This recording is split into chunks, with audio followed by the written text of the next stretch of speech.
Rise for the Pledge of Allegiance. I pledge allegiance to the flag of the United States of America and to the republic for which it stands, one nation, under God, indivisible, with liberty and justice for all. I'd like to welcome everybody to the February 12th Village Board meeting. Our Mayor Jim Reardon cannot attend tonight, and he asked me to fill in for him. So first on the agenda is our County Legislator, Joel Tyner. Thank you, Mr. Mayor. Thank you, Joel. Thanks for the promotion. There you go. I'll try to be quick. Tomorrow, which is Wednesday, the 13th of February, I'm doing a forum across the way at Town Hall about the state budget. The pundits are saying that the state budget is going to be wrapped up probably by March 21st. And the reason why me as a county legislator, why I'm doing a forum on the state budget is there's been a lot of budget cuts in the county over the last several years. I'm going to do everybody a favor, not to run through the whole litany, but a lot of things have been cut in the county budget. The county property tax is still too high. The county sales tax is still too high. And basically, we only have about 5 weeks to politely, or not so politely, raise a ruckus about we need more money. You know, unfortunately, there's some folks in county government who are going to continue trying to steal revenue from municipalities like the village of Rhinebeck and the town of Rhinebeck until we get an influx of progressive tax revenue from a state or federal level. So the website, Mr. Mayor, I gave you that information. It's the Better Choice Budget Coalition. I'm sorry I don't have copies for everybody. Maybe you guys can get copies later. But the website is abetterchoiceforny.org, and it's an amazing coalition that's pushing for progressive tax solutions. Community Voices Heard, Alliance for Quality Education, New York State Library Association, Statewide Senior Action Council, New York State Alliance for Retired Americans, New York State Coalition for the Aging, Interfaith Impact of New York State, Interfaith Alliance of New York State, AFL-CIO, Children's Defense Fund, CSEA, PEP, NICET, AFSCME, Class Size Matters, Environmental Advocates of New York, you name it, the New York State Episcopal Public Policy Network, Citizen Action.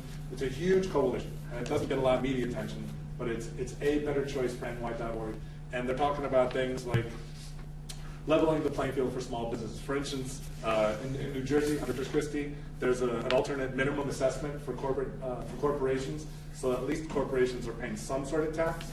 We don't have that in New York State. We actually don't know what a lot of corporations are paying, honestly, and that's another thing they're trying to solve. There's $1 million cap on the capital base tax that forces small business owners to pay a higher effective tax rate than corporations. That doesn't seem right. There's something called the nowhere income scam for multi-state, multinational corporations. I'm not going to go through all the details. There's about 15 different corporate tax loopholes that all those groups that I just mentioned are calling for closing. And so I'll have all that information tomorrow night, 5:30, across the street at Town Hall. The website is abetterchoiceforny.org. And I'm going to give you a toll-free number because maybe you're sick and tired of hearing me say this, but I can't do it alone. But if everybody in this room, everybody watching, calls, and I've spoken to Terry Gibson and other folks about this. It's 877-255-9417. You can get right through to Governor Cuomo's office. Anybody in the state Senate like Terry, anybody in the state Assembly, that's 877-255-9417. Last night, a bunch of my colleagues in the county legislature actually signed on to a letter that I drafted in support of this. Jim Doty was the only conservative in the county legislature. He signed on. Deborah Blaylock was a new county legislator from Northern Dutchess. She signed on. Barbara Jeter Jackson, Allison McCavery, Francina Aparo. There are about 6 of us. So that's tomorrow at 5:30. Shabazz Jackson, preeminent zero waste expert in the Hudson Valley. He and I are doing a zero waste update forum Thursday, February 21st at Vassar College, room 200 of Rockefeller Hall. And we're doing a live Skype presentation from Neil Selman, who's the president of the Institute for Local Self-Reliance based out of Washington. He's like the top zero waste expert in the country. He's doing a live Skype thing. Monica Wilson of Gaia-no-burn.org, she's going to do a live Skype thing. If you want to know how we can do things just a bit better, even better than 60% by 2021, please come to Vassar College Thursday, the 21st of this month at 5:30 p.m. And I'm at 876-2488. If you didn't get any of this, 876-2488. My cell phone is 453-2105. A lot of the stuff is on my website, DuchessDemocracy.blogspot.com. Clearwater, Sierra Club, NIPERG, all those groups are saying 85% recycling rate for Dutchess County, New York State by 2020. Unfortunately, the proposal is only a 59.5% recycling rate by 2021. So we're trying to ramp it up a little bit. And the official public hearing on the solid waste management plan, as proposed, public comments are being taken. The official public hearing is the 26th of this month, at 7 p.m. at the Farm and Home Center. I think by the time I got to run to the Clinton Town Board meeting. Thank you. I would just say there's a number of sudden shifts in the purchasing policy apparently at the Dutch County Department of Public Works. They're under investigation by me, and there's some really sad, sick, and twisted things going on. There are people who worked a long time at the Dutch County Department of Public Works, inside and outside the DPW, who are saying things are no good. The morale is at an all-time low. So if you have any information, basically what I've asked for is the receipts of where they're getting their paving materials from, what time, what companies, and it shouldn't all be coming from PEC. So that's 876-2488 or 453-2105 if you would like to help me get to the bottom of that. And thank you, and I appreciate the patience. Thank you, Bill. Yep.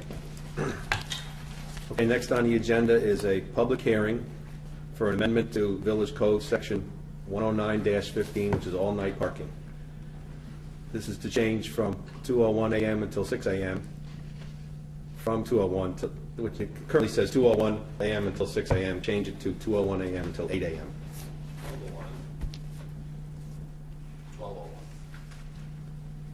12:01. Sorry. Okay.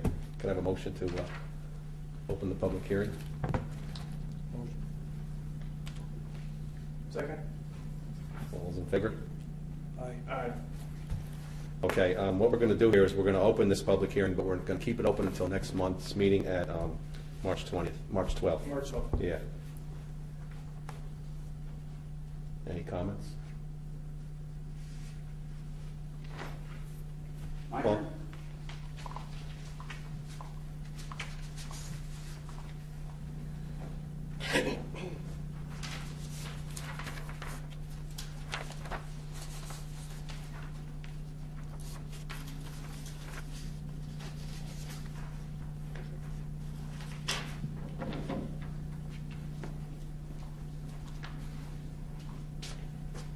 As you can see on the handout, I have a number of concerns about this proposed law, or change the law.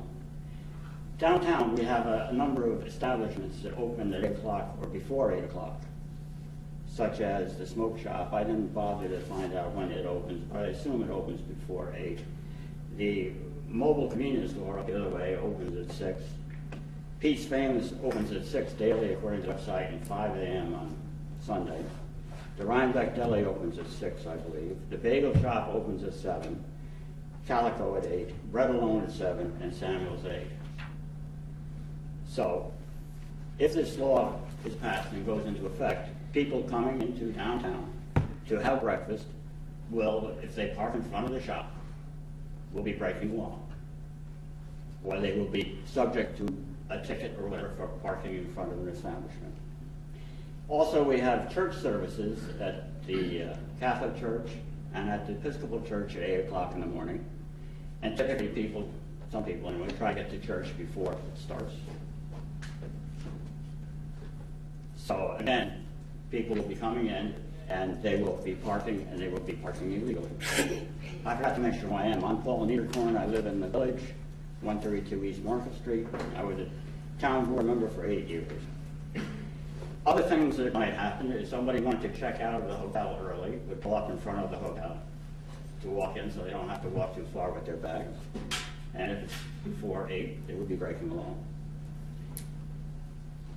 Asher Home employees park on South Street and Mill. Now, I don't know what time they park, but it certainly would behoove the board to find out what time they actually begin work, or typically that some people park there because they need the space, obviously, or else they wouldn't be parking there. Rudy's uses Chestnut Street during the day for cars that are being serviced and so on. Again, I don't know what time, but I believe you can drop off your car early at Rudy's. And I don't know where they put it, but they very well may be putting it on Chestnut Street at that time. At one time, I don't know if it still happens or not, high school seniors would be parking on North Park or Arnett or Trinity because there wasn't sufficient parking in the high school parking lot. I don't know if they're still doing that or not since the parking has been rearranged. Also, we have some attorneys and a doctor, at least one doctor in the Village. And I, again, don't know how they run their practices, but there may be some time when a doctor makes an appointment, the only time you can make it is before 8 a.m. somewhere you want to see him.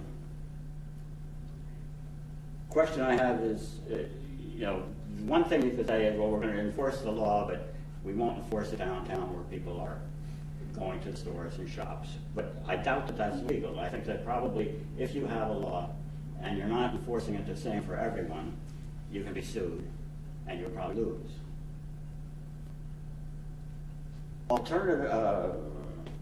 Another question is, how would people coming into the village know that this change has happened? I mean, you have the traffic up and down Route 9, and in and out from 308. They're in other communities, they don't know our laws offhand. So if they park in front of a shop, like in front of the bagel shop or in front of Samuel's, they would be breaking the law without knowing it. A couple of alternatives to the way this law is proposed at the moment. It would seem to me that you could keep the core of the village at 6 a.m. and the rest of the village at 8 a.m. if that's really necessary for whatever the purpose of this change is. Or if it's to make sure that people don't park or people who are parking illegally during snowstorms, you could have the highway department, as they're plowing, actually call somewhere and say, hey, we've got people who are illegally parked, come out and give them a ticket. Or even worse, you could tell them away, but that probably wouldn't be too good for public relations. So the current proposed change of law really precludes most activities downtown before 8 a.m. And I doubt that that's truly in the best interest of this community. And also, I think that the village board ought to reach out more.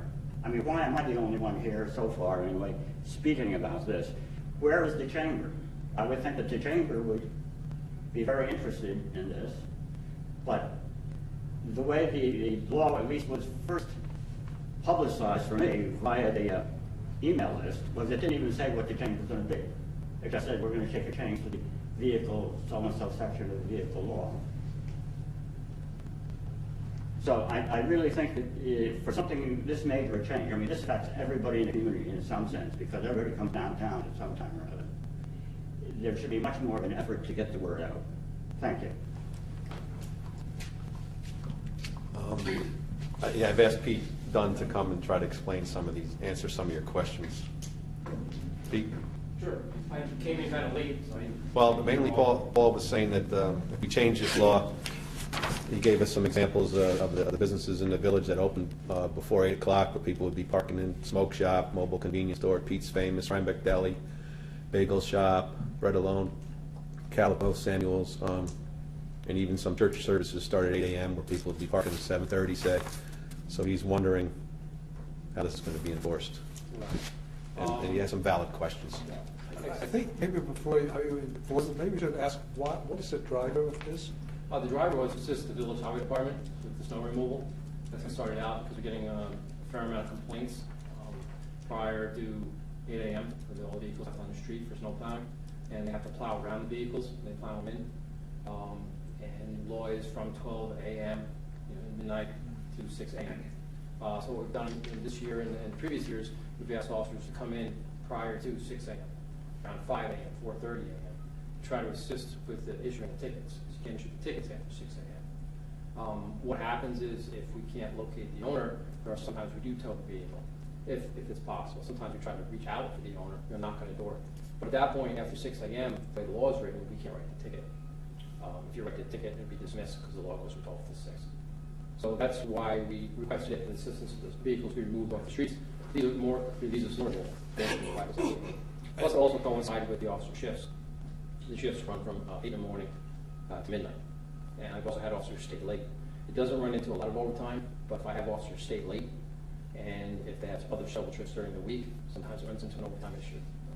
So if I have them come in early and they have a couple other shifts, they run into an overtime issue also.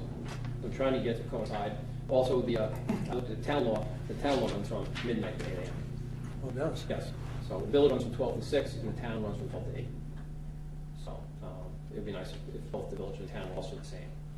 Again, it's for the ease of help the highway department out to help people understand Because the village is so tight and the streets are tighter and the snow has to be removed at some point, usually after big storms, it would be nice to have the law coincide with town also. The way I read it here, it seems to be more of an issue because of the way your schedule is.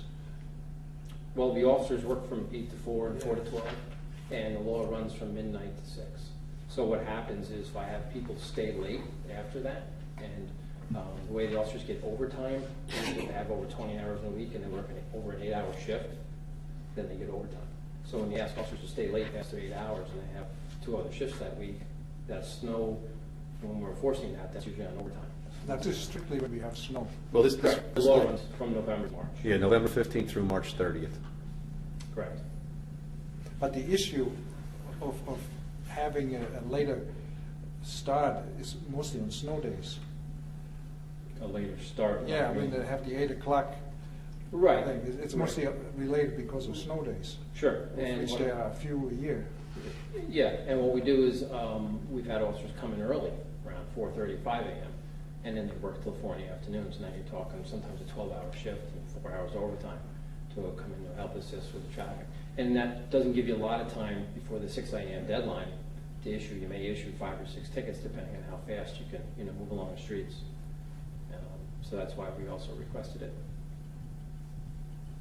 So I didn't hear some of the other, it came a little bit late. Well- Some of the- That was Paul's was the only comment from the public Okay. so far. But what would happen if somebody's at the bagel shop at 7 a.m. Running to get a bagel? If they're parked on the street, yeah, they could get a ticket. Even if We have the same request from state DOT through the center of the village where they've called us and they know the law is still 6, because they plow through the village, 308 and Route 9, and they've also reached out and they know after 6 a.m. no tickets can be issued. Because they have the same issue with the wings on the trucks. They're trying to plow around the vehicles that are on 308 and Route 9 through the center of the village. They have to go around them. And it causes an issue and they have to come back later on. Or they plow them in.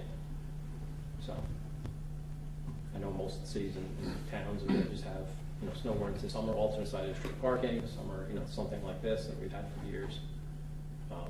Like I said, the scheduled time was also to assist with removal, because sometimes with the village highway, they may end up with 10 or 12 cars, and when they get a hold of us, by the time the 6 a.m. rolls around, you can't issue tickets after 6. So most of the people are pretty good about it in the village.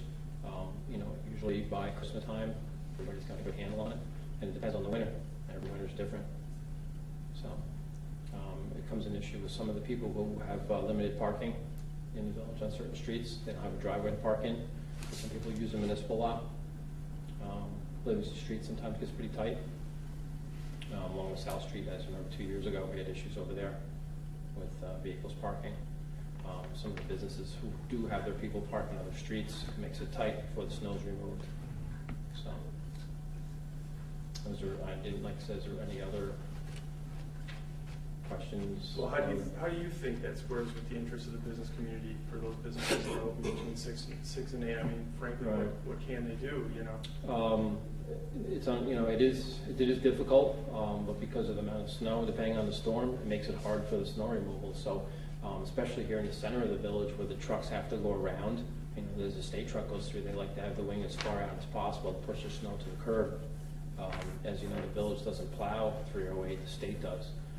We've been contacted numerous times about snow removal, about getting vehicles towed, and the state said the same thing. Sometimes they'll reach out to the sheriff's office to issue their tickets and possibly get vehicles moved if the storm is pretty heavy throughout the night, because they don't like to plow cars in left on the street.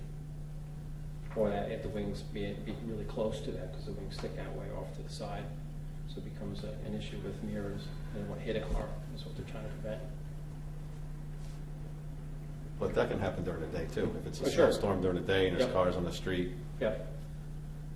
And we handled the accident the other day when the town highway trucks the car hit the wing. So it happens. How do other small communities deal with this? Similar to our environment, when They we have have business centers and so on. They have the same thing, time limits. They usually from 12 to 8 or 12 to 6 or 12 to 7. Cities, they do the same thing. Sometimes they just vary the times a little bit. Some communities do alternate side of street parking during storms, like New York City does. Even days and odd days for snow removal. When you have a big storm, it's kind of difficult. So this was basically, these laws are written for the overnight part of it, and then during the day, they know businesses have to open and people have to come and go to and from, so. But during the night, if the highway department needs to move a car, they can call the sheriff's department. They can, yeah, they can call them and ask them to come from, wherever they are, and then write a ticket and have the vehicle removed if it's prohibiting the snow removal. We have the same thing now happening with the crosswalks now.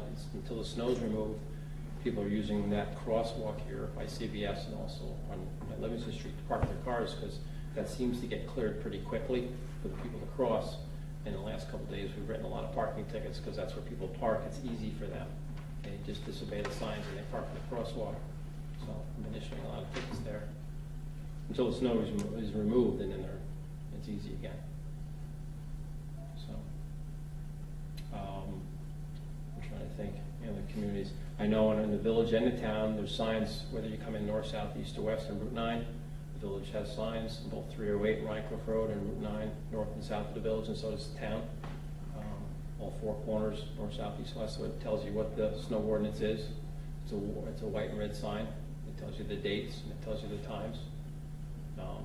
That would have to be changed if the village were to go forward and change it. You just have to change it to 8 o'clock. The town does say that some of the signs, the town says 12 to 8, and then the village sign says 12 to 6, so you pass two signs.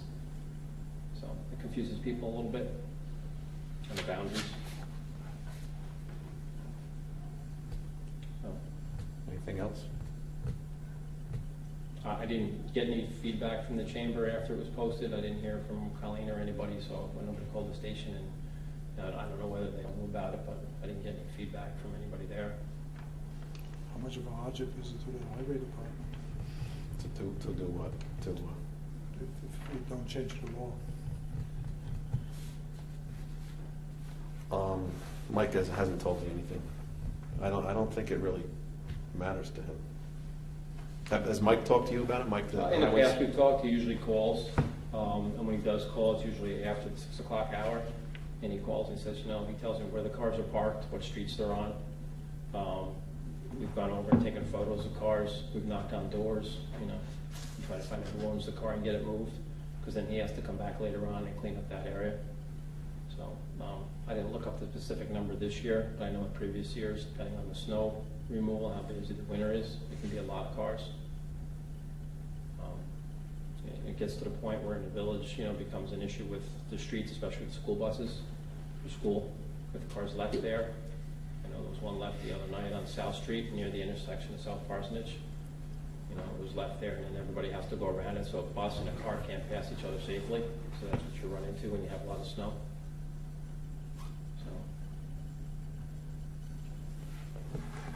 Any other comments?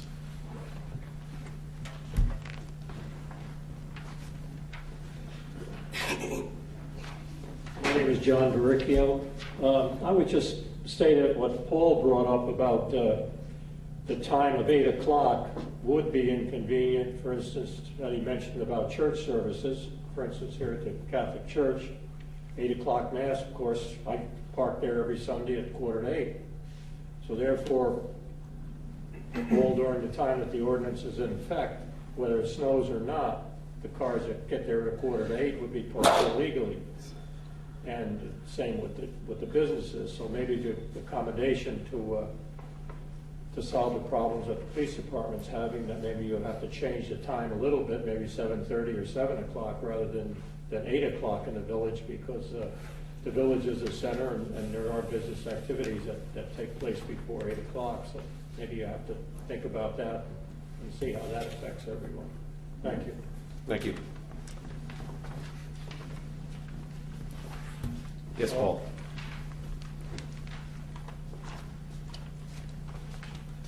I would just like to make the request that one or more of you actually go and talk to the people who are the businesses that are truly affected and the churches, and to see what they have to say about how it will affect their business. Particularly in these hard times, we really don't want to hurt businesses at all, do we?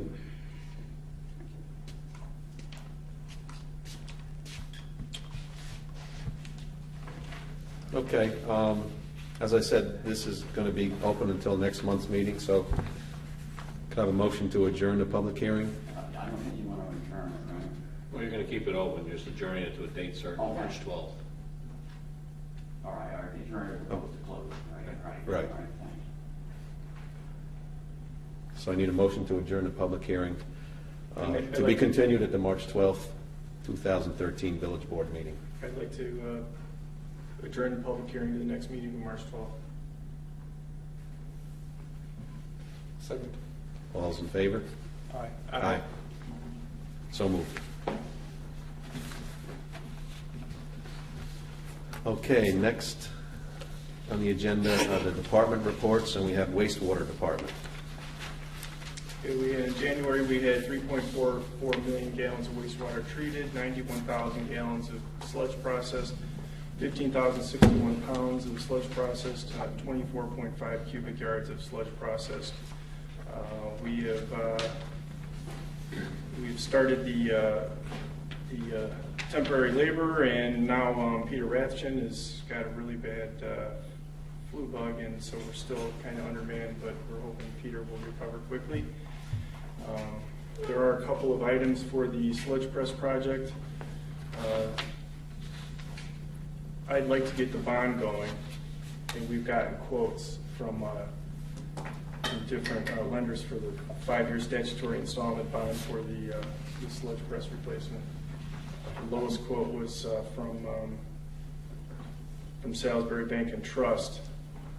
It's 1.47% interest fixed for 5 years. So it's amazing. Do I need to read off the other ones? Because I don't know if these people wanted to. No, I mean, you've gone Be through, you've got discreet. good, that's the best bid that you've got. Yeah, it's the lowest. And you're comparing apples to apples because the statutory installment bond is. For the 5-year period. It's defined in the statute, so it's the same product across all the lenders. So we're gonna need some funds to hit perhaps in mid-March or mid-April. We have cash in the wastewater fund balance. However, I'd like to get this teed up. I don't want to pass on this rate. So I would just like to get it approved now and get it moving forward. So we need to put a motion? Yeah, I'd like to get a motion to approve Salisbury Bank and Trust quote of 1.47% interest fixed for 5 years for a statutory installment bond. The principal amount at the beginning at $200,000. If you want, I can tell you approximately what that would be. So. Second, we got to second the motion, right? Yeah, no, I have a question, maybe a question first here. Well, you want to, No, we can do the second. I second the motion. okay, Then discussion. discussion? Yes. Discussion. What is, you asking for a $200,000 bond, Right. and you pay it off in 5 years? Right. Equal amounts, 40,000 a year plus interest, is that how it goes? It changes, but it comes out, and I'm doing this now, so it comes out to like $41,500 a year on average. Now, it's gonna be top heavy in the beginning. Okay. Right, because you're straight lining your principal, but your interest is higher in the beginning, and that You normally make two descent. interest payments every 6 months. Okay. And the total cost of the project is over 500, I guess, right? Well, we're coming in lower. We're closer to 450. 450, and the rest goes from your fund balance. Right. Okay. So, But for these capital improvements that we're gonna make, my fund balance frankly would be excessive, but when we're done with this, when we're done with that 500-gallon tank replacement, when we're done with replacing the generator next fiscal year, I wanna hold on to a little bit of my fund balance. So how much will you have left in your fund balance? we're close to 600,000 now. And you want to use how much for this? 250. 200? Close to 250, and then borrow 200. So you have 350 left? Yeah, and then we have a couple other projects running on. Has the wastewater department ever bonded for things like this? For repair? This is a repair, basically, right? What's a capital improvement? It's a big, it's a it's a pretty large capital improvement. It's a new system, right? Yeah, it's a new sludge press. Yeah, we have. Okay.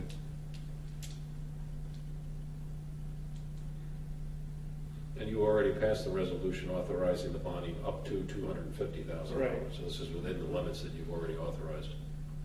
Okay. So that's it, discussion? All those in favor?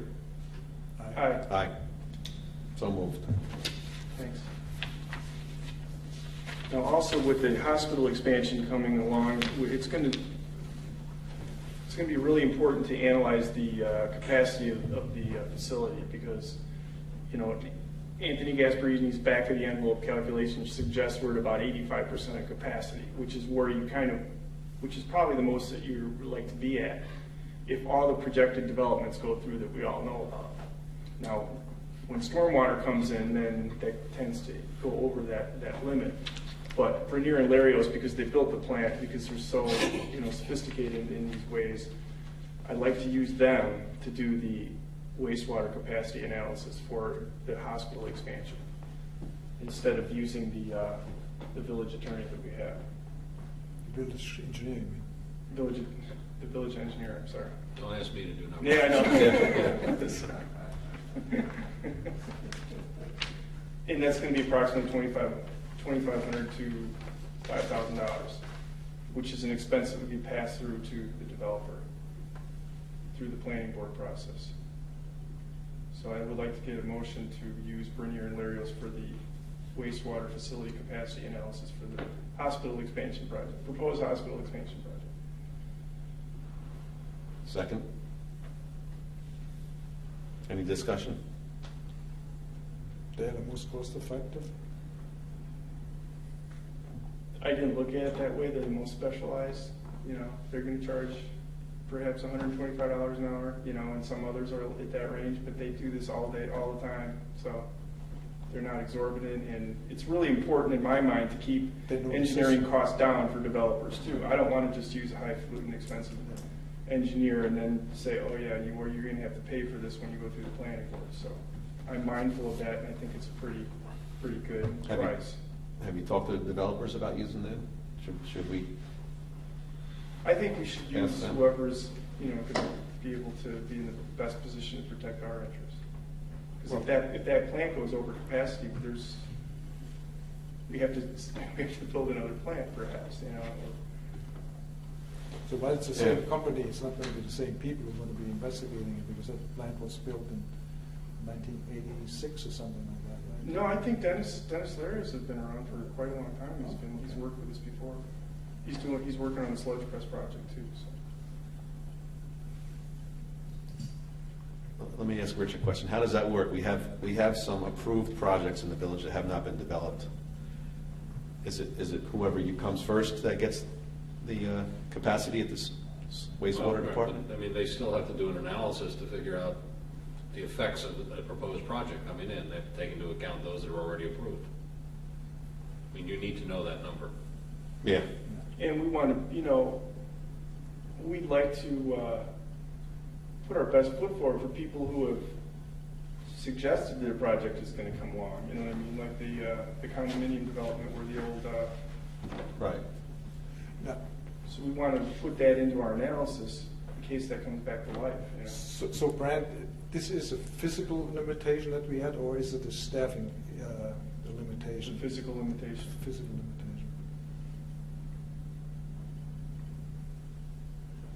If the gardens gets built out in the way we project, and the 7-lot subdivision next to the village, the village green, and then the Bing condominiums, and the little from Thompson Mazzarella Park. If that's way down the road, the Right. community center. Yeah. Yeah. Okay, the community center. But no, I talked to Anthony about that. I was going to say that field, that but restroom is going to be Yeah. septic. So. but you're going to be a little over capacity with all those projects, aren't you? Now with the hospital. We're close to that 85% figure. Yeah. That's average. 85%. With the spikes. That's what you're worried about, right? Yeah. So I think it's prudent to use them. Okay. All those in favor? Aye. Aye. So moved. Thanks.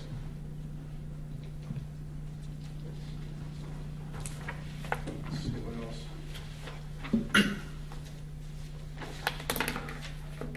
The total for the project for the sludge press is 400. Going back to the other issue, $458,152. When are you So I gonna think that's all I have. Well, When are you gonna go forward with that again? What? That's not first, when that's built now, is it completed? Oh no. Yeah, It's been are you ordered. When are you gonna go forward? Most of the bulk of the expense is going to hit like April and May. There's an 8-week lag time on the sludge press itself, and I think it was ordered about a month ago. So in the meantime, it's still. Hopefully, it'll take about 30 days to do the project. So in the meantime, we just have to. They're approving shop drawings and things like that right now, so they're moving forward with the engineering stuff. did you want to talk about this request for a cell phone? Yeah, I just read that today.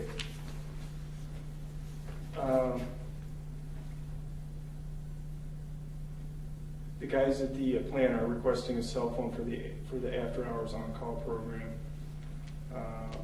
And I haven't had a chance to talk to Anthony about this. Okay. Do it tomorrow. Yeah. Yeah, let me talk to him about Okay. it. Because we haven't had one, even though they've been on call, so I'm wondering why we're. Yeah, right. Okay, we'll talk about that tomorrow. Yeah. That's it for the wastewater department? Yes. Okay, next is the water department. Okay, we treated 11,270,000 gallons of water in this past month. We are involved in a major maintenance project starting about now. One of the first things we're going to be doing is replace a lot of the fasteners or the bolts and nuts that hold some of the sections of the piping in the water plant together. Some of them are badly corroded and need to be replaced. That work is going to start within about 2 weeks or so, where we have, in combination with some of our people, we have a plumber coming in to cut some of these things off and replace them. And in the process, we are going to have to do a lot of cleaning in that area, all the corrosion and so on. And additionally, so this plumber probably is going to come in for about 4 or 5 days at a cost of about $720 a day, which includes his hardware and his truck and so on. I will meet by Thursday with a company from Connecticut to do cleaning, painting, and so on of the water plant, and they're going to get some kind of an idea of what kind of paint or spray we're going to use on these major pipes that we have in there. And this work is probably going to start sometime in June. We have to wait till the weather changes, till it gets a little bit warmer, till the river water gets a little bit warmer, because right now we have a lot of condensation still going on in this place. But my objective is to get this place cleaned up by the end of the year. It's going to be a major undertaking. I don't know how much it's going to cost, but by next week I will know, or by the end of this week I will know. Now, one of the problems is that there's not too many people who can do that. And I found one company in New Jersey, that's in southern part of New Jersey, one in Connecticut, and one in Pennsylvania. The people that are coming from Connecticut, from the Hartford area. And I think this is probably going to be a lengthy process, but nothing has been painted there for, I would say, a decade. And some of it, I took some of you down there to show you that it's it needs to be done this year. Mm-hmm. That's one thing. Water distribution system, we had 2 water main breaks, one of them near on Rhinecliff Road, near number 389 Rhinecliff Road, and the other one on Charles and Corning in Rhinecliff, all within about a week's period of time. and we fix them. When the weather gets cold and the earth moves and the soil moves and things move up and down, and sometimes they break it. A lot of these pipes are quite old, and they're 4-inch pipes, and they tend to break easily. As far as the South Parsonage main trunk line is concerned, we are about completed. What needs to be done yet is to pour some concrete on the bridge abutments, and also to put the blacktop on 2 places. And that has to be done sometime in March, April, when the weather breaks and it gets warmer. There's no blacktop available until about that time. I have pretty much close cost of that project. When we first let it out, the mechanical cost, the contractor, Bucky Kuhn Company, wanted to have about $98,435. The engineering costs are the same. For the same project was about $32,000. For cost of about, I think I've left, everybody has a copy. This right here, yeah. Yes, okay. With a total cost of $535,000.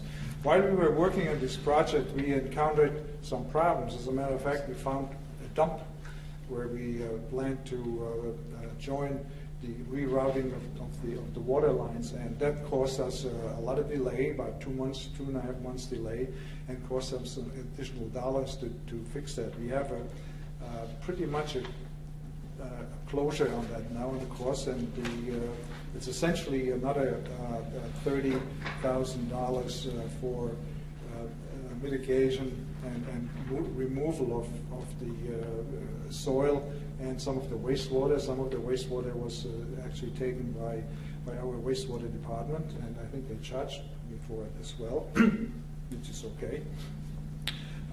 But we also had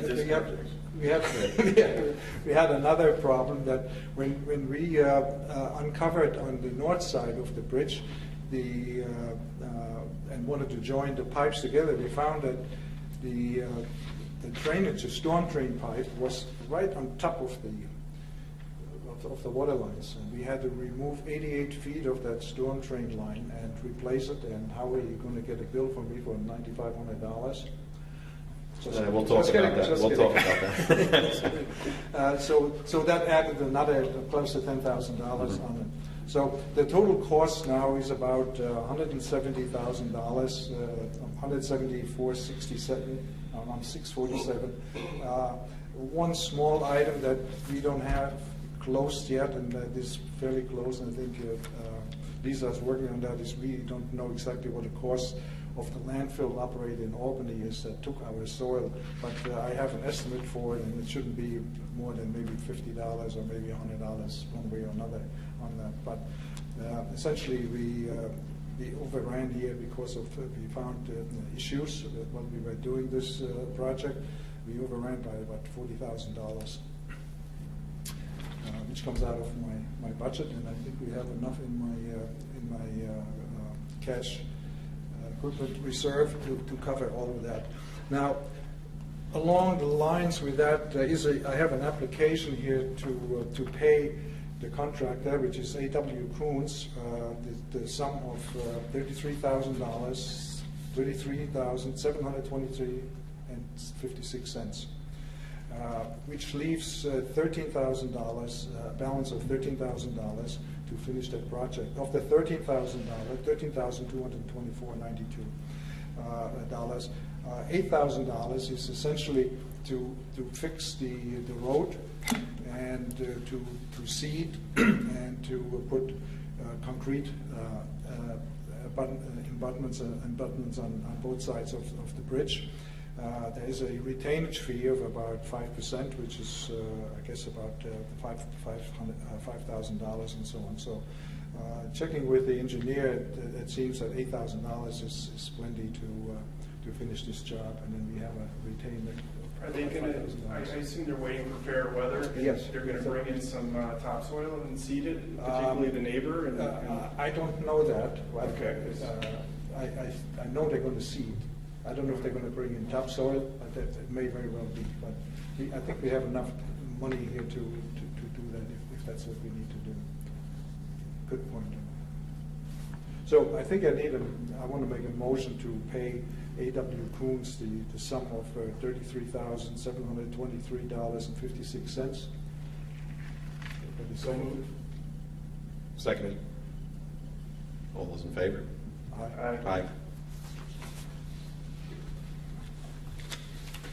Let's see. One thing of a more personal nature is I do a lot of work with the water department, and I'm the liaison of the water department, but I think I almost act like a program manager or project manager for this organization. There's a lot of work that needs to be done, particularly in the building itself, in the infrastructure. I meet with vendors and so on, and I put a lot of mileage on my car. I don't charge all of that, but in the month of January, I had, I think, on this project about 58 miles. And it's not a lot of money, it's probably $30, but it's a precedent-setting thing. And so I just wanted to tell the board that's what I'm doing, and I want to make sure that, there's no issues there. There may be more coming, but I think $30, $40 a month is probably for the next few months until I get this whole situation settled. So, what do I need to do? You should submit a voucher, and the comptroller regulations cover reimbursement for travel expenses. We don't need to do anything else? No. Okay. That's all I have. That's it? Yeah. Okay. Next on the department reports is the fire department. And that's my department today. For the month of January, the rescue squad had 27 calls in the town, 26 in the village. Fire department had 11 calls in the town and 4 in the village. Motor vehicle accidents, 3 in the town and 4 in the village. That's the first month of the year. And that's all I have for the fire department. We'll do that later. Yeah. And next on the agenda is the street department. I didn't get a street department report today because they've been busy plowing snow and maintaining the vehicles. I know they had a few problems with the sanders, which they fixed in-house. And they worked a lot over this last storm we had over the weekend. We're planning on cleaning the village this Thursday, but there might be another small storm coming Wednesday night into Thursday morning, so we're going to monitor that. And that's it for the highway department. What happens if there's some more consistent melt off and there's just little mounds there? Do we go in and remove all that? Well, Mike and I talked about that because it's supposed to be 40 degrees the rest of this week. Without that storm coming, we might try to let it all melt. Yeah. But we'll see what happens. Okay. But he has it all set up to get everybody working Thursday night. The police department, you guys couldn't do it Wednesday night, right? Yeah, so we picked Thursday night. Next is the planning and zoning.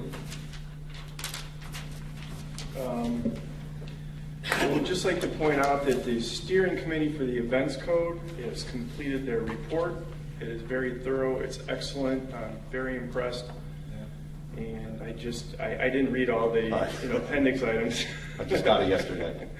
But I'm just so thankful that we got the people in the community to help us with this and to guide us in this decision on the creation of an events code, and hopefully it'll dovetail with the change in the zoning for the fairgrounds.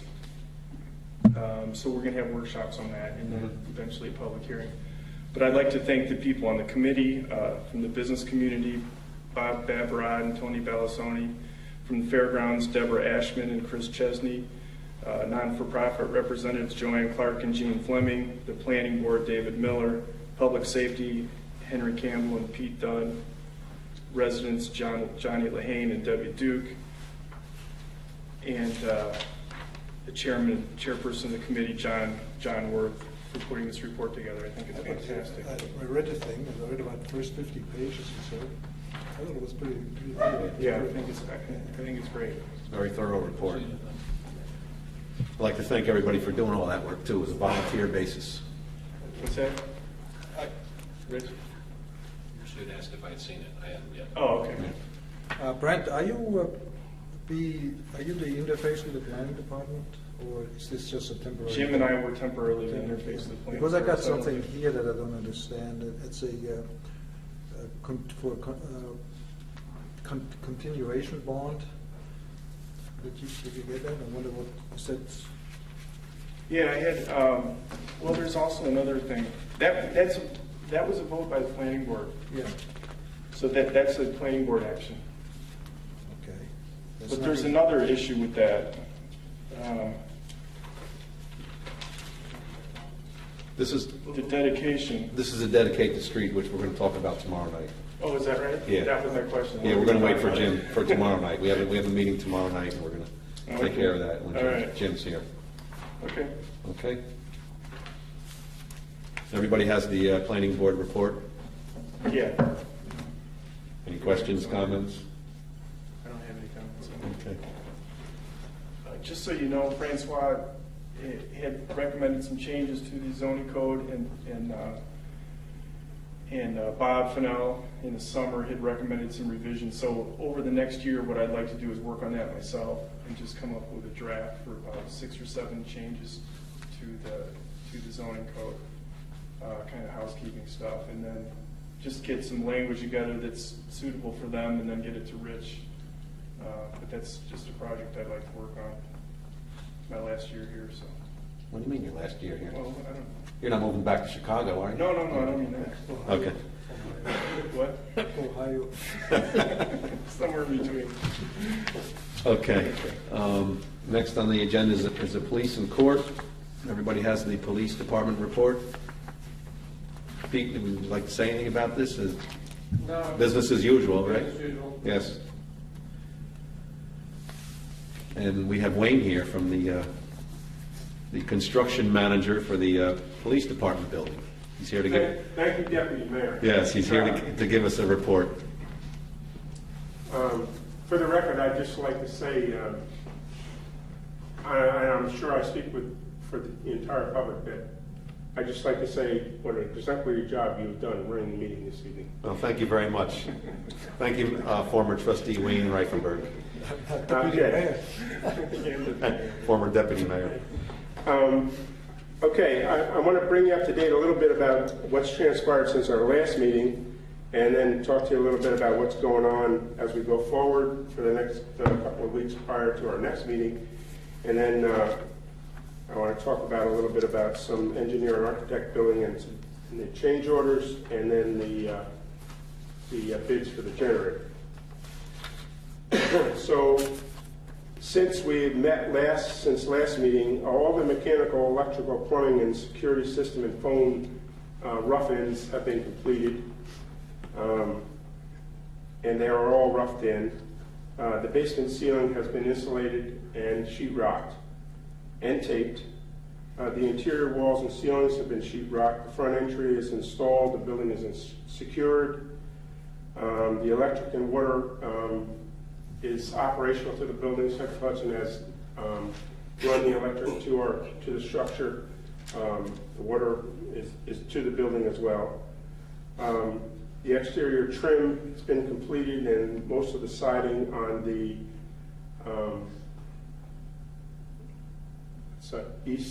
north side has been completed, and that is underway at this time. Temporary heat and electrics installed. The interior door jams, the metal bucks mostly have been installed, and the concrete pads for the antenna and the portable generator, the emergency generator, have been installed.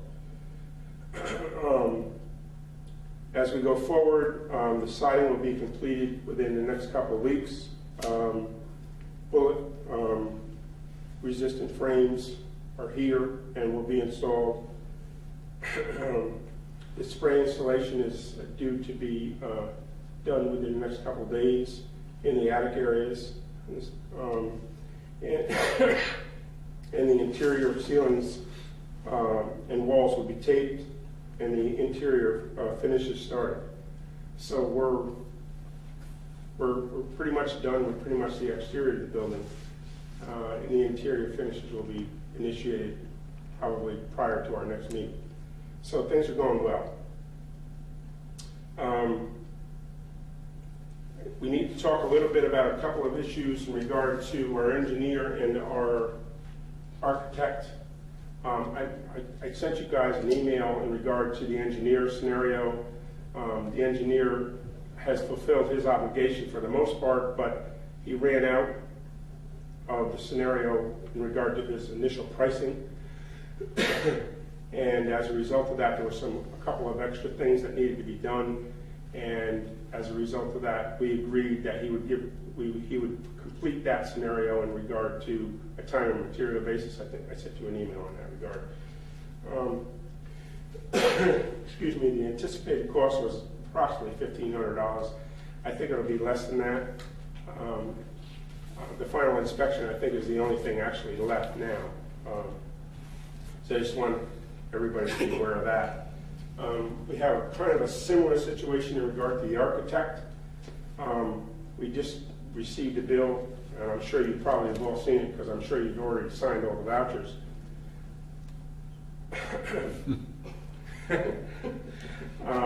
But we did recently get a bill within the last couple of days from our architect in the amount of $3,360. But I just want to make mention of the fact that his billing, his anticipated billing was for $24,000 for the rest of the project because of a lot of scenarios that have transpired through the course of this scenario as a result of supplemental issues that he's had to deal with. He's gone over what he anticipated we were going to have to do. So with this bill of $3,360, he is actually $1,740 over what he anticipated his fee was going to be. That's more. That's going to be more, huh? Right, and this is through no fault of his own. He has had to deal with, quite frankly, what he has done for us for the amount of money that he initially had said he was going to charge us has been, quite frankly, he's given us a lot. So I just want to make you aware of the fact that as we go forward, we're going to have some additional billing. It's on a time and materials basis. And I could give you a copy of this if you hadn't already got it. Wayne, are you the point man for all of these, for the engineers, for the architect, for the builders and so on? Are you doing? Yes, pretty much. I'm Brandon. I've been going to the meetings too, just to have a liaison for the. Brandon's been pretty much involved with almost every scenario that we've been dealing with. So, and we're going to talk about a couple of other issues that we have to deal with here that Brandon's been very much involved in. You're going to see a copy. Guy, I mean. But I just want to make you guys aware of the fact that Phil Zemke has been absolutely an amazing person through this whole process. And we've had some issues through this whole process that he has been wonderful about. He spent an incredible amount of time in regard to issues, product supplementations and things of that sort, PCOs, change orders, referrals, things of that sort in regard to the products, change orders. So I think he's extremely justified in what he's doing in regard to what he's been charging us up to this point. I think we've got a great deal. Next issue I want to talk about is the change orders that we've experienced as we've gone through this process, some of which you have already been aware of. Give you all. I think I have a copy for everybody here.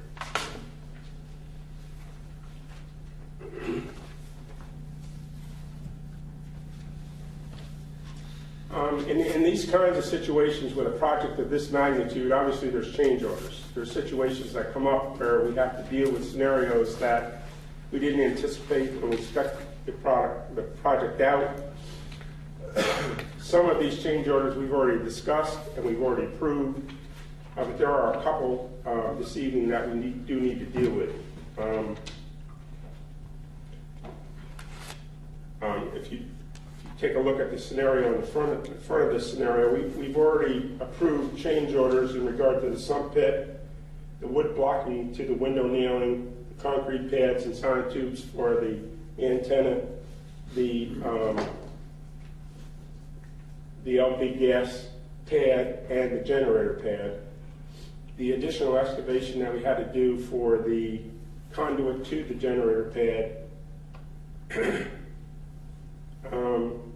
And we have a credit for the water tap, which is really not a moot point. We're going to get money back for that. But there's one scenario that we do have to deal with tonight. I will make mention of the fact that Brant and I had a conversation. We had to make a decision about the added mounting blocks for the light fixtures. This was a scenario that we had to make a decision on. And Brant and I got together. It was a scenario where we had to make a decision based on continuing the construction. And this involved blocks for the lighting, the mounting of the lighting fixtures. Because we were using hardy board siding, the hardy board representative recommended that we use blocks. They were not specified in the initial project, but because we had to have them, and because we were going to hold up the construction, we had to make a decision on that, and it was $1,135. It was a scenario that I didn't have the time to come to you folks and ask you to approve it, so I got with Brant, and I don't know if we're going to be arrested for that, but we It's did. going to look really good too. I mean, these are the blocks that they blend in with the siding, so it looks. It was a scenario that it was a no-brainer. We had to do it. It was the right thing to do, and we made the decision to do it. At present is the shore. And we had had these conversations, I think, for actually several months. Just to give you a brief synopsis of the scenario that we dealt with during the initial phases of the construction project, it was discovered that we had an unsecure soil situation on the south end of the project. And as a result of that, and as a result of the scope of land that we had on the south end of the project, we only had 10 feet to deal with. And we had to go down 12 feet in order to put the foundation in, and the soil was insecure. And as a result of that, we could not bridge down and be safe in constructing the foundation and the footings. So as a result of that, we had to install jersey barriers. We actually installed 2 jersey barriers at different levels on the south side of the project. And that was not in the specifications, obviously. We didn't realize the insecurity of the soil at that point. So as a result of that, there was increased costs of excavation, the increased costs of the installation of the jersey barriers, and our initial quotation from our general contractor was a little over $14,000. We have had innumerable meetings. We've given this to our engineers. And we are down now to the scenario of $9,258. And we have fought and fought and fought, and we were there. And quite frankly, I am of the opinion that we're not going to do any better than that. And so I would like to recommend to the board that we approve this change order and get this behind us. So there. I'd like to make a motion that we approve the change order as read by Wayne. So moved. Just one second. second the motion. Second. All those in favor? Aye. Wayne, I have a couple of questions. I guess I have 3 questions. The first one has to do with the credit to the water tap. Does this come out of mine? Oh, no. Or what is that credit for $1,200? Yeah, this is a credit to the project. In other words, in the specification, it was bid that they would have to go to the main in order to get to the water. But as a result, because of the fact that we had an existing curb cut, we didn't have to go to the main, so we're going to get a credit from our general contractor towards the project. He's going to give us a credit. Okay. It has nothing to do with the water department whatsoever. Second question I have is maybe a little bit premature about what do you do about internet connections and telephone connections, and how do you connect, or are you going to connect with the village hall here or with the town hall? Is there, how is that working out? Is there going to be any wires strung across here? We're going to be totally Independent? interconnected with the village. Okay. For sure. How do you do this with the village hall here? That's all done, Peter, maybe perhaps. Yeah. Basically, we're already connected with Frontier and Time Warner now. Yeah. Frontier for the phones and Time Warner for the cable. We're just going to move from what we have over there to over here. So they're just running a line off the street for the phones and the Time Warner. You have your own server? Yeah, we have our own server. We have several servers actually over there now. So we're just moving. When we move, we're just going to move our physical stuff over, and the lines will be run right off the street like it normally is. That's it. It's really that simple. But the police station will totally be interconnected with all of our. Yeah, and my question is, how are you going to do that? Are you going to have actually a coax cable running on the ground or above ground or something like that? How do you interconnect?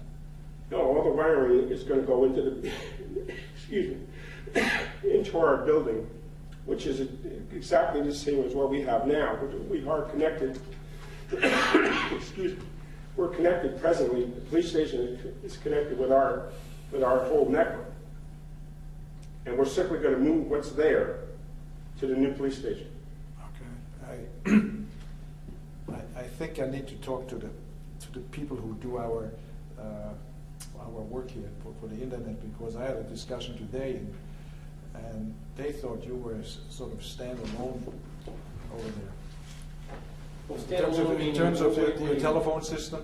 Right. And in terms of your servers, that you have your own server, that there's no connection between the police department isn't connected that way, because our server that operates our law enforcement system is a standalone system. That can't be connected to anybody else. That's a secure system, along with also the TRACS program, which stands for Traffic and Criminal Software.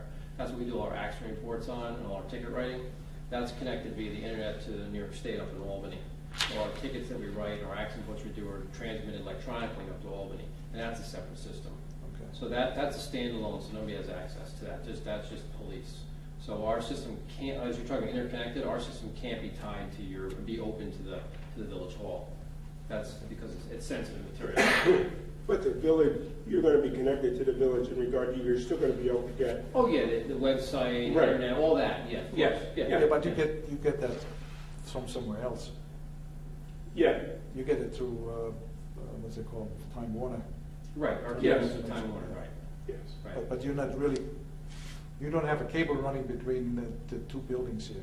Not a physical cable. Not a no. physical cable. No, but we still have connectivity with the internet, and, Yeah. and all the email, and website, and that stuff. I mean, his internet address of village police is still going to be accessible, Yeah, no, just I know. like it is Yeah. presently. Right. No, I was mainly worried about the servers, where we have to put at some point a new server in here, and I guess what you're telling me is that you have to be separate. Oh, yeah, of course. You know, we have to be separate. Just like the courtroom is separate than everything else. Yeah. Court's separate, the police are separate, yeah. Last question I have is, you say here we have total changes today of $18,000. Right. Where do we stand in the overall picture here on this? You guys have gotten a monthly report, but we had $40,000, I believe, Right, but we also came in lower than we predicted. Right. Yeah, so. depends on- We're well Depends on how you within look at our it. budget. Yeah. But I can't. We had a $40,000 figure in there for contingencies. Of course, we're not done yet. Plus, we came in lower than we thought we would. But we're well within our budget presently. So we borrowed $900,000 Correct. and we expended how much? I don't have those figures right now, but you Lisa just came got a up with report. something recently, I think. I have it downstairs. Yeah. You just got a report. I just got it within the last couple, I'd say about 5 days ago. You got a report that says exactly what we've expended so far. We stayed below this money that we borrowed, right? The 9? Oh, Yeah. yeah. Oh, we're well within our budget. Of course, again, we haven't, we figured in furniture and we figured in lockers. Well, that's why I'm asking, is because I sat with Pete the other day, and he's got some other requirements. I'm wondering if they would come out of this money that we borrowed. We figured that into our Yeah. budget. Yeah. Well, all that was figured in. Yeah. We tried to anticipate everything. I think so far, we're good. When you and I talked yesterday, you had about, Some of those things on your sheet were already figured into that they bond. figured it, but there were some Right. that were not figured in. Right, there were only a few small things, but the stuff that we checked off, like I said, the lockers, the holding bench, that kind of stuff, those were figured into the bond, yes. So we should not have to use any other money. No, I hope not. How I'm much- hoping how we're much- actually going to be able to pay. I make think some there more was payments on about certain- $15,000 left that needed to be somehow, no, I think $7,000 it was, that Right. needed to be funded some other way. Right. And that probably can be funded out of that $900,000. Yeah, as of right now, where we are presently, we're well within our budget. But again, the finishing touches sometimes can be things that, hopefully we anticipated everything, but we put $40,000 in there for contingency. I think we're going to be okay. Is there a completion date? Yeah, right now we're looking at first week in April, I think it's the last weekend in April. last week in April. Yeah, I think we're pretty on target at this point. But we're fighting for every nickel too. That's good. Okay. Anybody got any other questions? The last issue we need to deal with is the emergency generator.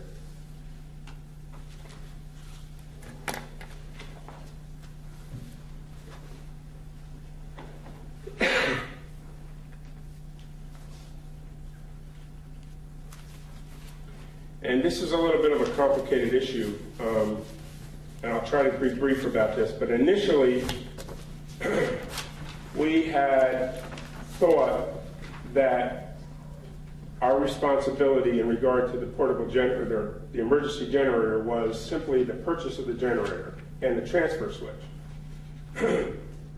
And as we had gone forward in soliciting bids, it was ascertained through our architect that the specification stipulated that our electrical contractor that won the bid for the electrical contracting was actually responsible for the transfer switch, but it was not responsible for any of the wiring from the building to the generator pad.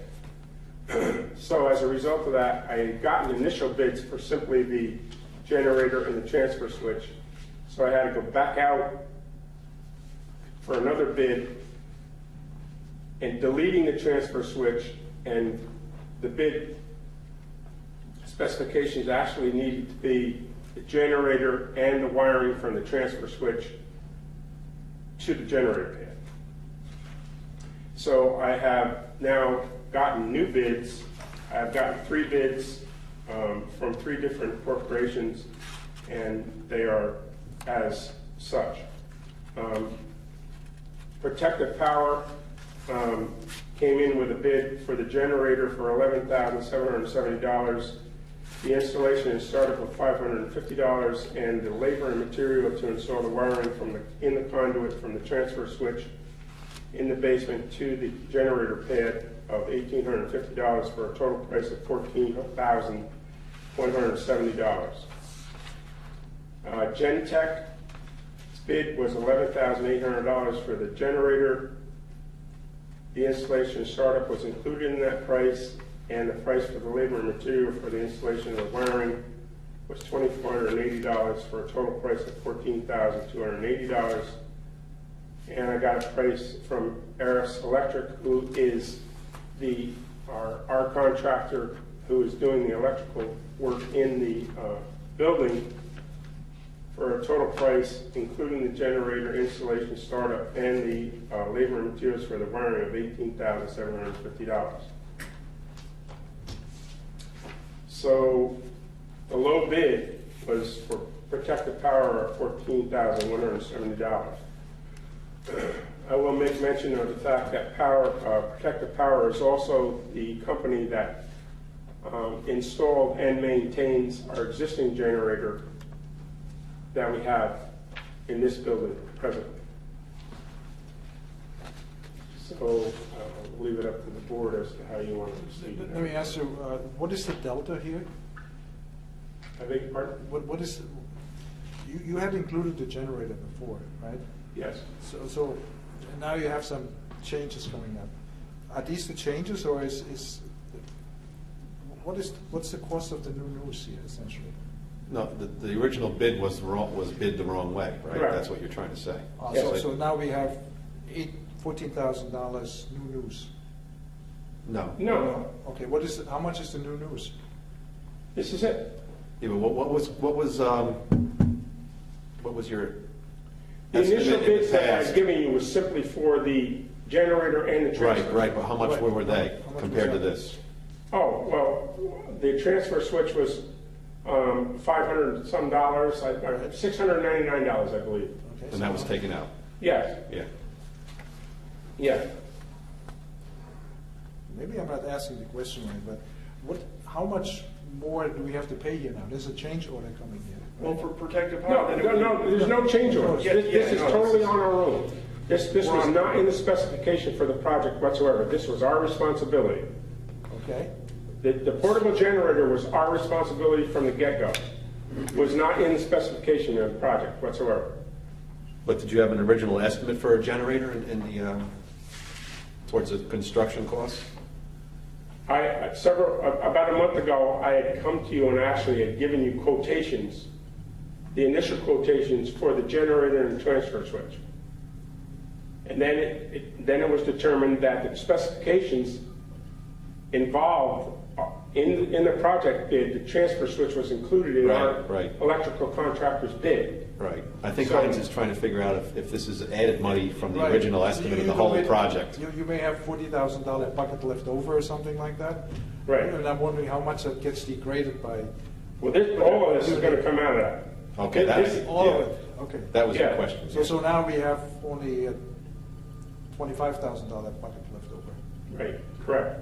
Okay. Are you sure? But, no, we had this in. We had this in. We had this in our I don't budget. remember the figure we had in the budget, but we had a figure. in Yeah, we had this in our budget.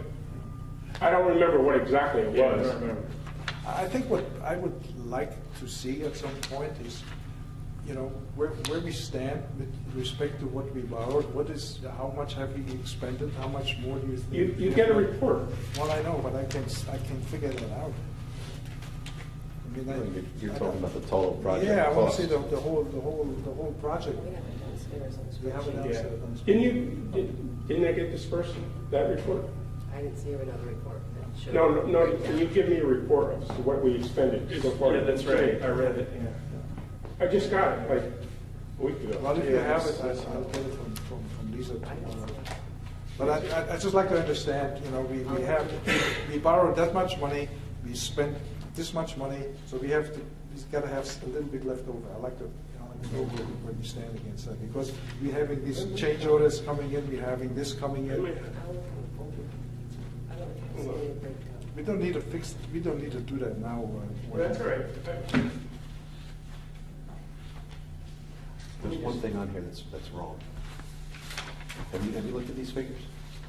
This, the protective power one here doesn't include the sales tax on the. There's no tax. Well, they put it on here. We'll send them a tax exempt Okay. certificate and they'll take it off. Okay. See, they put it on here. $1,000 for tax. Yeah. You don't recall getting that? No.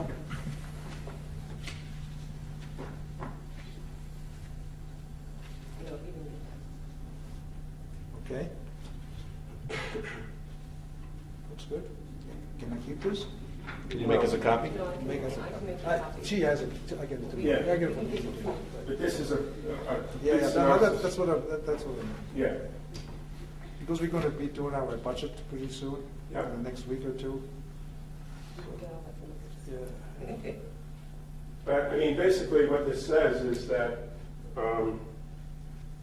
today, as of December 2012, of the $900,000 bond, we've expended $192,534.02. Yeah, I know, but it's early in the game. Yeah, I mean, you know, the requisitions come in based on what's completed to date. But we take this on a monthly basis. But you also know what you're projecting out, what you have to spend. So you have actuals, and then you have projected billing coming in. Correct. And then you have to change orders, and so on, all of that has to be taken out. What I'd like to know is what's left there. Yeah, I understand what you're saying. But so far, we spent 21% of the money that's bonded. I mean, we have a structure that's up, framed, insulated, sheetrocked, roofed, mechanicals, electric. You have some requisitions, I'm sure that Phil dropped off to you, that are Yes. fairly considerable too, I would think. Okay, so Yeah, we have. we need a motion to approve this generator. I move that we approve the purchase of the generator as quoted by Protective Power for a total of $14,170. Second? All those in favor? Aye. Aye. So moved.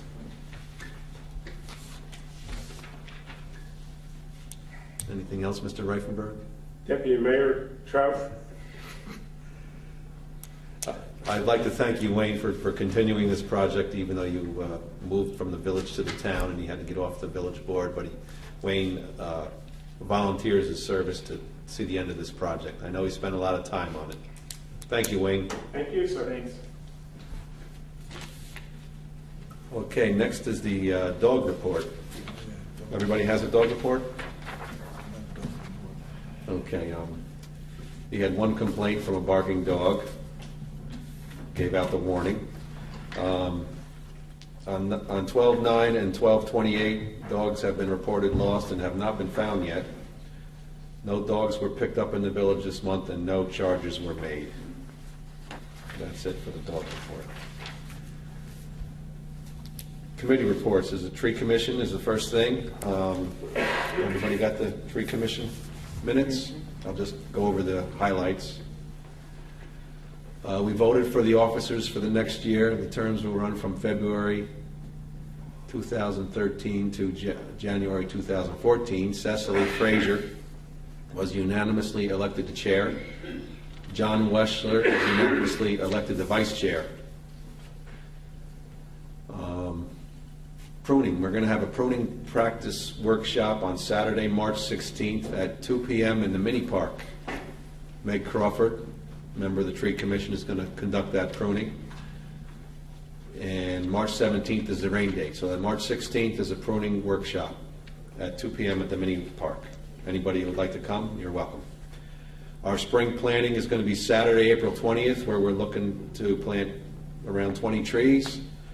Last night I went to the town board meeting and they approved us planting trees in the cemetery along Route 9 above the wall, if you're familiar with that area.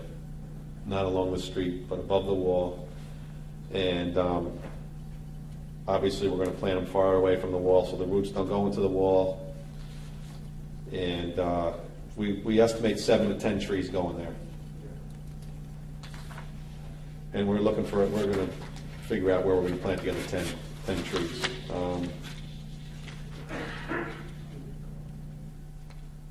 Tomorrow night, we're having our meeting, another village board meeting, public workshop for the hospital, but after that, we're going to have Victor Cornelius as a grant writer who came to our tree meeting and has some ideas on some grants for the village, which involve a lot of things, wastewater, stormwater, well, not wastewater, water lines, storm drain lines, and sidewalks, and he's just going to give us an information on potential grants out there. We could probably take care of all those things at once. At some point down the road. I know Heinz was at our tree commission meeting there for a while and gave Victor some good ideas on what needs to be done with the water department, not the wastewater department, the water department. I believe that's it for the tree commission meeting. Okay, anything for the website? No? Finance and controls? No? Okay, other business. I gotta do that tomorrow. Do what? This year, I forgot my sheet, Oh, okay. the explanations. We received a proposed, is anyone were you starting something there?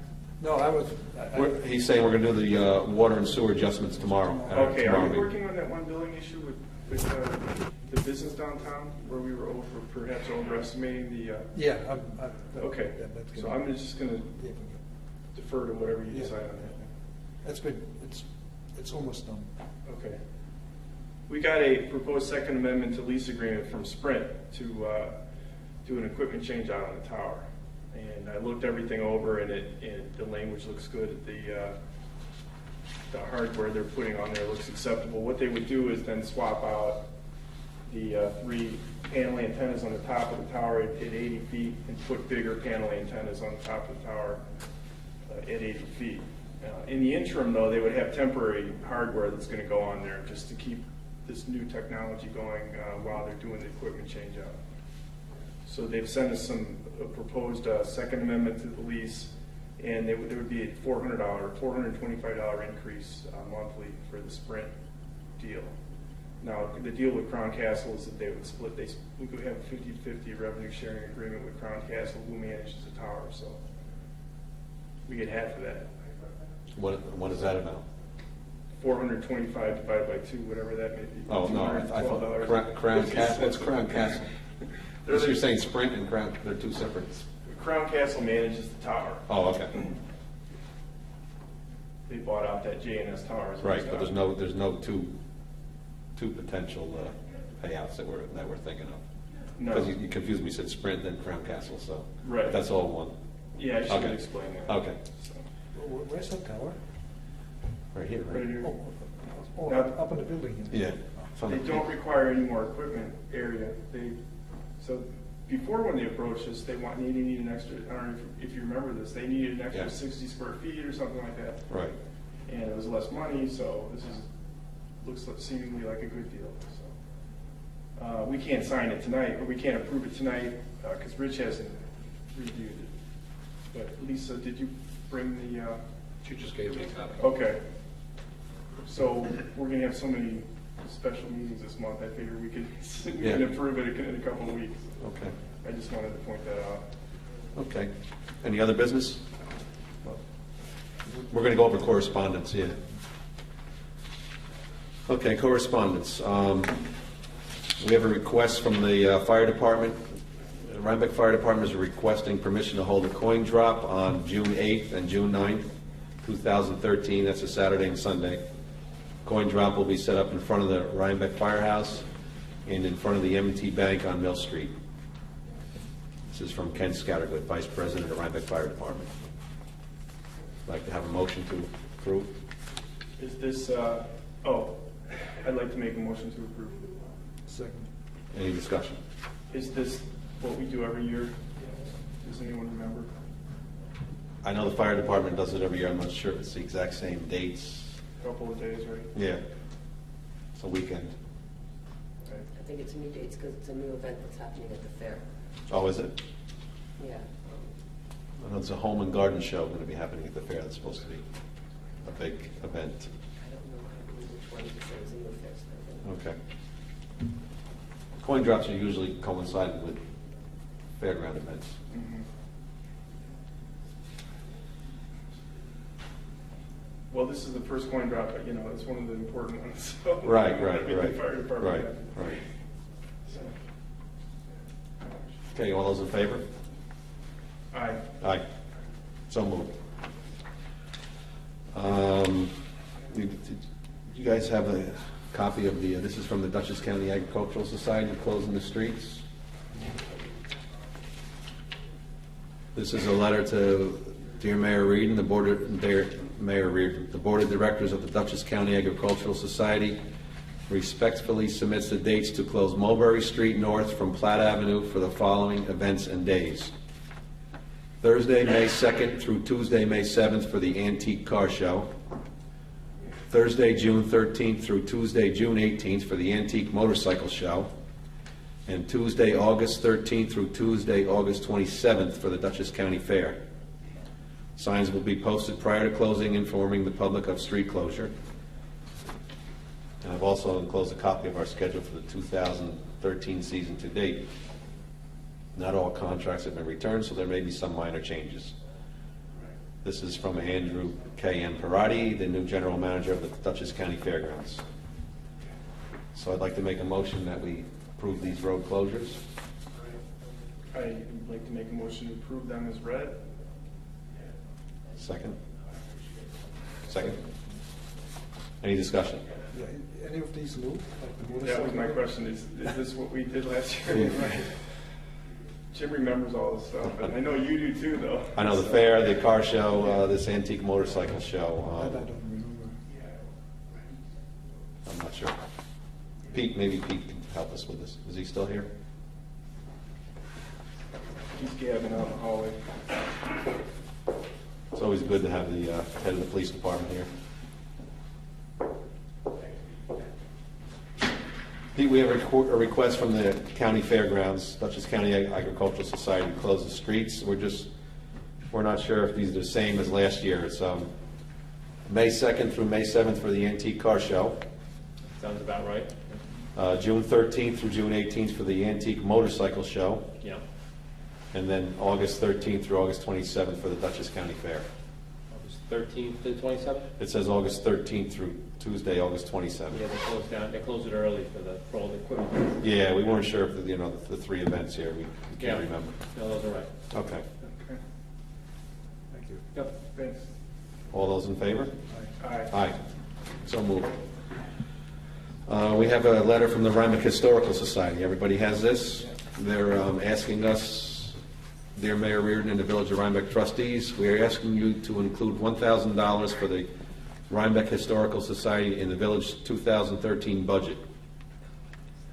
And there's a letter here, and Rhinebeck Historical Society has accepted the responsibility of serving as village historian. And it goes on to say they're getting busier and busier. Yes.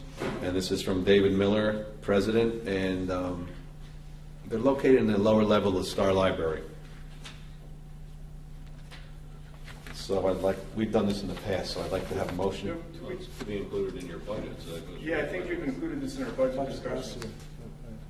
Yeah, but he's looking for the I was looking for $1,000. new budget. Yeah, well, we- Yeah, well, We'll talk about it then? Yeah. Okay. I think so. Okay, we'll set this aside.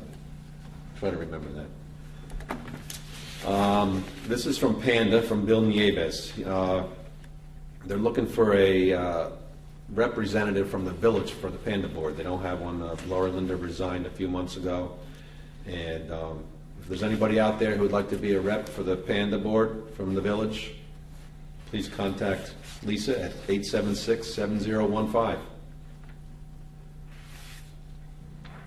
Can we post this on our website? Yeah, we could. somewhere? I know the town's looking for a rep too. I was at the meeting last night, and they're also I looking thought for Bill one. was there, right? Bill Nieves? Yeah, no? I don't know what his title there is, but he's the one who wrote this. He's from the town of Rhinebeck, but he's not considered the rep from the town. That's what I thought. He is? Yeah. Well, you were at the meeting last night. They said they needed a rep from the town. Yeah. Okay. Okay, we have a letter from Pat Kuhn. Cute. Yeah. Dear Village Board, Saturday, June 8th, 2013 is Worldwide Knit in Public Day, known as WWKIP Day. We are a member of the Shepherd Knitters, a knitting group that has been meeting in the village of Rhinebeck for over 10 years. This will be our third year participating in this day, and it's very exciting. We would be demonstrating our age spinning craft to the community, just sitting on benches and chairs knitting. Our member, Ira Gutner, has spoken to merchants, and they will be delighted to have members sit in front of their storefronts and knit. Pat Kuhn has discussed it with Sergeant Peter Dunn, he just left, mentioning to him that we will leave sidewalks free and not impede traffic. We will be doing this from 10 a.m. to 2 p.m. on Saturday, June 8th, 2013, with a rain date of the next Saturday, June 15th. We are anticipating less than 30 members participating. And they're looking for us to approve Senior citizen town. them sitting on the benches. So I'd like to make a motion. We have to make, Are these existing benches, or are they bringing their own benches in? well, let's make a motion to Oh, approve this. that's right. I'd make a Okay. motion to approve it. Second, and discussion. Does it say, are they bringing in their own seat? No, it doesn't say It's- that. I think it's existing. Existing benches, 30 people. Less than 30 members. I think it's kind of cute. Can't hurt, right? No. It's your sidewalks. It's a gathering on the sidewalks, Yeah. that's all they're asking.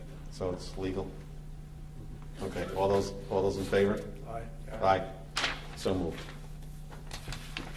And we also have something from the Dutchess County Agricultural Society, a press release that went out, this is dated February 8th.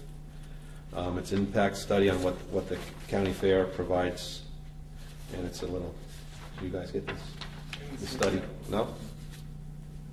Okay, mainly says Dutchess County Fair, major contributor to local economy. We can copy this and get this to you. Okay. We have a request from Community Action